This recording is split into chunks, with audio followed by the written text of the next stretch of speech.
Where I'm from, you better know how to run, son. Burns with heat so deep you can feel it in your bones. Talk to the stars at night. You're so alone. Militarized drones monitor our every move like cell phones. They say it's land they own. I hope we don't reap what they sown, cause my hometown is a battle zone. The copper mine left arsenic in our waters and battered the bodies of our fathers. Mothers can't give birth to babies because they'd be sterile from the toxins. This ain't bullshit I'm talking when they're locking everyone I know up for possession of drugs they put in the hands of my community in the first place. That's why they won't look you in the face on court day when they label you a throwaway and sentence you to how many years in the cage for smoking rocks you thought were gonna make you feel sane. You feel that pain? I had a brother locked up 13 years. That's a lot of tears. But it was only part of that time it was bars he was behind. See, my man was in the confines of heroin addiction. Let me paint you a picture of the confliction. Lack of resources versus armed forces, because it seems to me increasingly the options will be join the military or get locked up. 13-year-old girls knocked up by men who were still baby boys themselves. And wow, who do you think teaches us about our health? It seems as though we fell off the map. I used to ask education system, where you at? But all they taught me was lies anyway. I'll take life experience any day. And what that's shown me is this system will be the first to label you a criminal and take you down. But when it comes to providing resources, they're nowhere to be found. Tax dollars go to border pigs who kill our relatives in search of a better life because the knife of the United States sets stakes in every state to rape the land of natural resources, which forces those once able to live off the land into the blood-covered hands of Uncle Sam. And that's how imperialism works, man. Force those with a beautiful way of life out with intentions evil. Then when they come here to work, have the audacity to call them illegal. It's a war waged on us. When they say the duty of the police is to serve and protect, and suddenly every black and brown man becomes suspect, who's protecting me? Women in prison subjected to forced hysterectomies don't sleep. That's the continuation of genocide. And it's nothing new, just ask a OG. Half our people drowning, half our people floating. Fuck hoping. It's time to start working. Where I'm from, you better know how to love enough to fight for your people. Thank you. So I wrote that piece a while back. I was kind of like a little bit more angrier than I am right now, but so I'm like dropping the F-bomb and stuff. So excuse me to my elders too in the room, you know. But that's kind of, it comes around, you know, like with the getting a little bit older. Not that I'm older or anything, I'm still hecka young.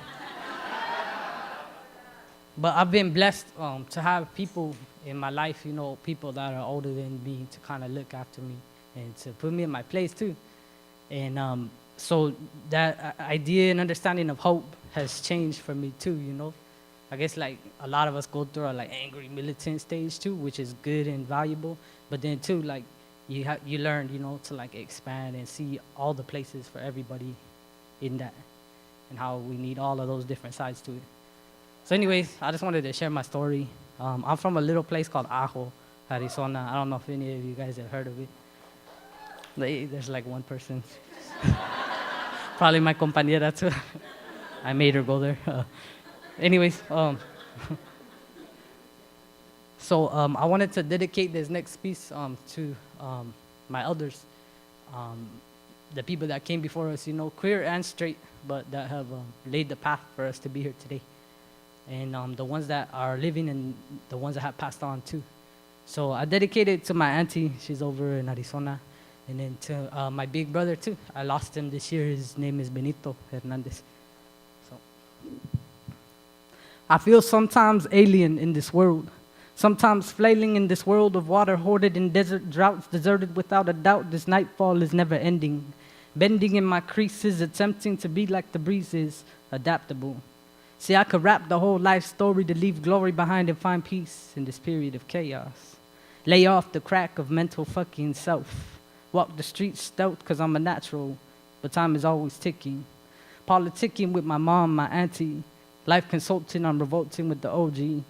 We are floating down Mill Avenue in space thoughts. White boys in face-offs with my 5'11" Opata Apache Atom auntie. She does not budge. I'm willing to move aside. She's freaking tough. Strong mujer, knock 'em down with a stare. The only brown down here is white girls in medias, mijo. We stopped smoking cigarettes in the center of Babylon as I travel on memory planes of running from Lumi land to Yaqui Pueblos like we did for our people. And I confess that as a Jota, an alien, I wonder if there will ever be a place for me. Sometimes I feel hopeless, tia. That shit hurts. There is a place, she tells me, holding me steady with the depth of her eyes that I know have seen the longest path across South America. I trust her 50 years worth. It's right here, right now. You're making it. And for the first time, I think I understand the smallest bit about living dignity. We don't ask for this place. We're not waiting for them, even our own who often deny us. We're not waiting for them to give it to us. We're taking it. And we're bold enough to live, breathe, and bleed dignity. I think of the wounds I left home in possession of, and I know there are so many young, queer, alien, mixed blood, indigenous, broken home shadows, so many me's who die to be. Whether by the cause of haters or their own hands gripping razors, pistols, bottles, or needles full of dope. I close my eyes fighting tears, but hope that this now put into perspective collective struggle could be slightly alleviated by the blows I took from my own. Faggot, they called me. And even though they tried to break me, I'm still here. I think of them, the ones coming up, and I know their struggle ain't in vain. There is no going back once you've tasted dignity. And I want to tell them, hold your head up. The darkest, coldest night is soon to let up. And you are the moon and the stars in this long night. And you are the sun rays coming up over the horizon of our fight. And you, and you, and you, and you give me hope. Thank you.